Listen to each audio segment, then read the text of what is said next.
On the morning of November 20th, 1943, the US 2nd Marine Division began its amphibious assault on Tarawa's Besso Island. Awaiting the Marines were over 2,500 well-entrenched Japanese soldiers, who were determined to resist to the last man and make the Americans pay for every foot of sand. Among the first to engage in the fighting was 29-year-old First Lieutenant William Deane Hawkins, whose extraordinary bravery on the first 2 days of the battle would forever etch his name into Marine Corps history. Hawkins was born on April 18, 1914, in Fort Scott, Kansas. At the age of 3, he suffered severe injuries after accidentally being scalded by a pot of boiling water, which left him with muscle damage and permanent scarring on a third of his body. After the Japanese attack on Pearl Harbor, Hawkins felt compelled to serve his country, and attempted to join both the Army and Navy Air Corps, but was rejected both times due to his childhood injuries, though he would successfully enlist in the Marine Corps Reserve on January 5, 1942, being assigned to the 7th Recruit Battalion, before next completing Scout Sniper School at Camp Elliott in San Diego. On July 1, 1942, Hawkins boarded the USS Crescent City, setting sail for the Pacific Theater with the 2nd Marine Division. Having initially been deployed overseas as a private, Hawkins' superiors quickly recognized that he was a natural leader, and he was swiftly promoted to the ranks of corporal and then sergeant.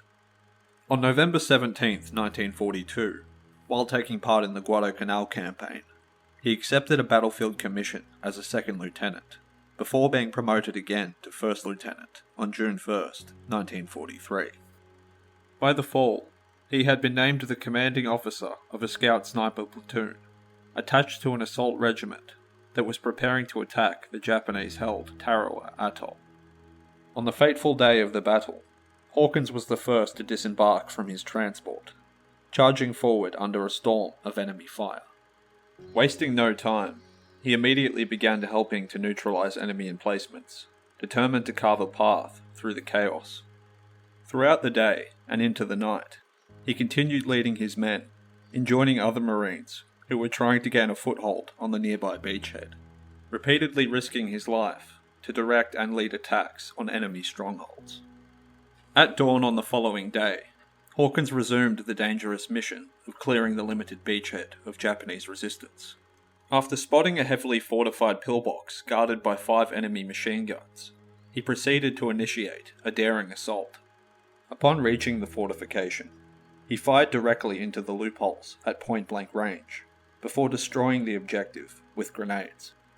Despite having been gravely wounded in the chest during the attack, Hawkins refused to fall back, and steadfastly continued to fight the enemy, destroying 3 more pillboxes before he was caught in a burst of Japanese shellfire that would leave him mortally wounded.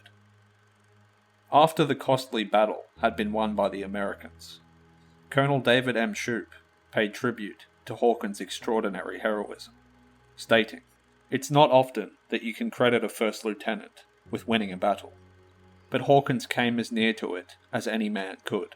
He was truly an inspiration." In recognition of his relentless fighting spirit in the face of formidable opposition, during the most crucial phase of the battle, Hawkins was posthumously awarded the Medal of Honor. In an effort to further commemorate his legacy, a naval destroyer, originally called USS Beatty, was renamed the USS Hawkins and commissioned in February of 1945. Additionally, the airstrip on Besso Island was also named Hawkins Field in his honor. His final resting place is located at the National Memorial Cemetery of the Pacific in Honolulu, Hawaii.